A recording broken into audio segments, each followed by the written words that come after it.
Hello दोस्तों, तो कैसे हैं आप सब। उम्मीद करते हैं कि बहुत ही अच्छे होंगे, अपने घर में स्वस्थ होंगे, मस्त होंगे और आप लोगों की दुआ से मैं भी बहुत अच्छी हूँ। तो आज मेरे एक और ब्लॉग में आप लोगों का स्वागत है।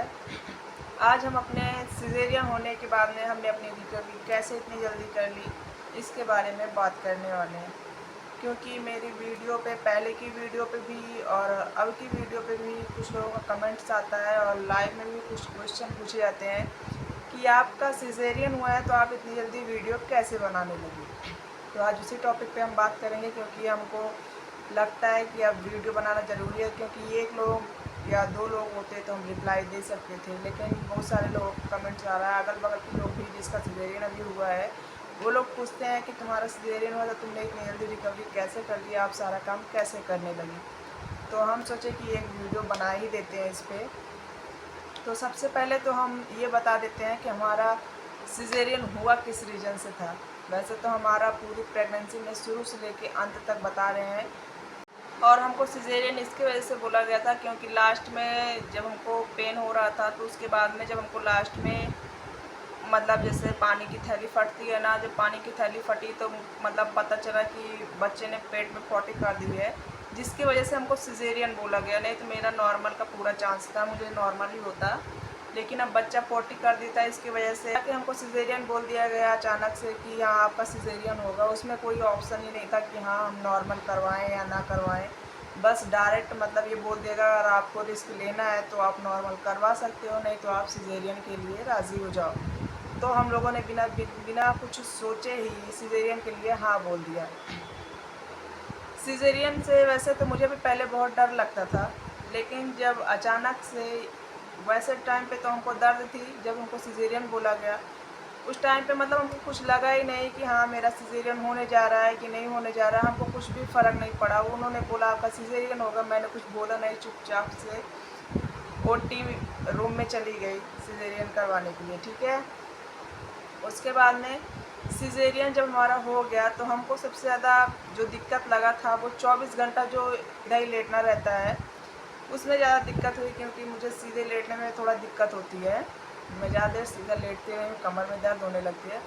सबसे बड़ी प्रॉब्लम मेरी सिजेरियन के बाद में वही थी। उसके बाद में तो मुझे वैसा कुछ लगा नहीं कि हाँ सिजेरियन के बाद में कोई दिक्कत होती है। होती तो है, उतना नॉर्मल में भी होती है, सिजेरियन में भी होती है, तो नॉर्मल बात है।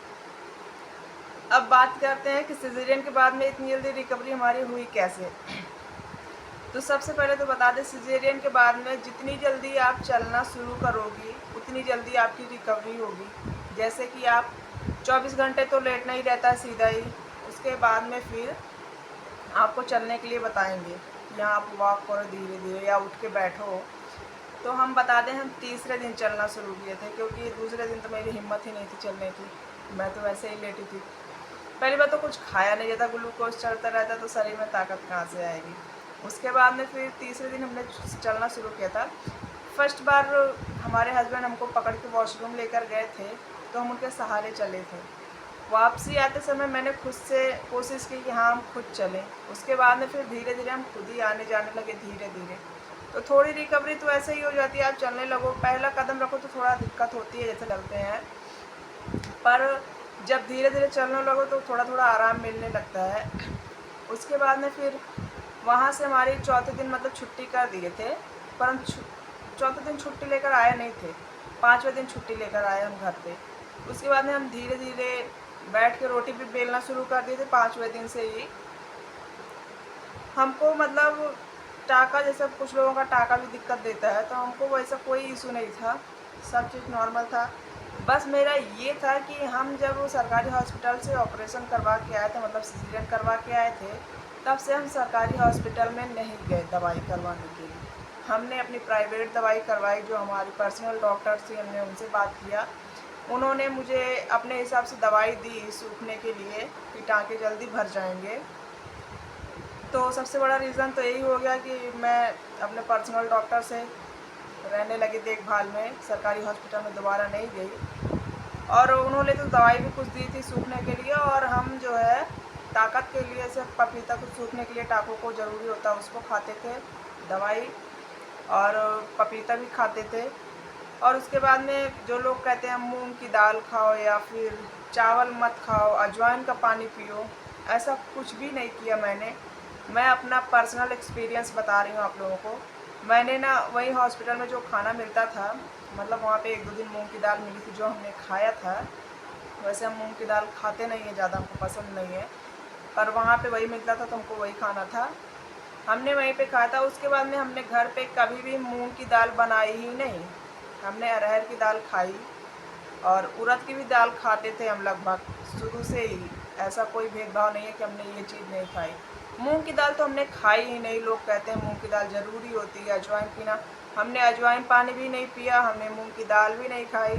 बस हमारा यह था कि हम शुरू से मतलब जितना आइटम होता है खाने में, सब्ज़ी, दाल, चावल, रोटी सारी कुछ खाते थे। हमने चावल को भी नहीं छोड़ा, क्योंकि बिना चावल के मेरा तो पेट ही नहीं भरता। तो हमने चावल को भी रेगुलर खाया है, शुरू से बता रहे हैं। उससे मुझे कोई फ़र्क नहीं पड़ा कि हाँ आपका पेट लटक जाएगा या कुछ हो जाए। पेट तो नॉर्मल भी, जब नॉर्मल डिलीवरी होती है तब भी पेट लटकता है। उसमें बस इतना रहता है कि अगर आपकी मालिश हो रही है तो आपका जो है पेट अपने शेप में वापस आ जाता है जल्दी। और सिज़ेरियन में ये रहता है कि आपकी मालिश हो नहीं सकती, तो इसकी वजह से पेट थोड़ा लटकन पे रहता है। पर उसको जब बेल्ट लगाते हैं तो वो अपने शेप में धीरे धीरे करके आता है, पर आ जाता है। उसके बाद में लोग कह रहे थे कि आपने खाया क्या जो आपको ताकत इतनी जल्दी आ गई, क्योंकि कुछ लोग जो पहले से सिज़ेरियन हुआ था वो लोग मुझे कह रहे थे कि तुम नॉर्मल होगी, 5-6 महीने में नॉर्मल होगी, नॉर्मल इंसान की तरह जैसे हम लोग रहते हैं। ऐसा कुछ भी नहीं है। मैं 1.5 से 2 महीने में एकदम नॉर्मल की तरह रहने लगी, जैसे मैं पहले रहती थी। मुझे कोई दिक्कत नहीं होती थी। इस वजह से हमने वीडियो भी बनाना शुरू कर दी थी। कुछ लोग देख के कह रहे थे कि लगता नहीं है इनका ऑपरेशन हुआ है, तो वीडियो बनाना शुरू कर दी। तो हम नॉर्मल खाना खाए हैं, कोई चीज़ का भेदभाव नहीं किए कि ये नहीं खाना है, वो नहीं खाना है, बिल्कुल घर का खाना। बस इतना किए बाहर का कुछ मत खाइए, जैसे मैदे की चीज़ बनी हो गई या फिर ऑयली ज़्यादा हो गई, ये सब मत खाओ, क्योंकि ये थोड़ा नुकसानदायक होती है। घर का कुछ भी बन रहा है आप उसको खा सकते हो, पर मैदा वगैरह पेट में जाके फूलता है तो थोड़ा नुकसान करता है सिज़ेरियन होने के बाद में, क्योंकि टाँके खुलने के डर रहते हैं। तो आप घर में जो बन रहा है आप नॉर्मल खा सकती हो, और जितना जल्दी हो सके आप वॉक करना शुरू कर दो, जिसकी वजह से आपकी रिकवरी जल्दी होगी। और रही बात तो मेरी रिकवरी की, तो हमने कुछ भी नहीं किया, बस अपना काम करते रहे धीरे धीरे, जो भी घर का नॉर्मल काम था।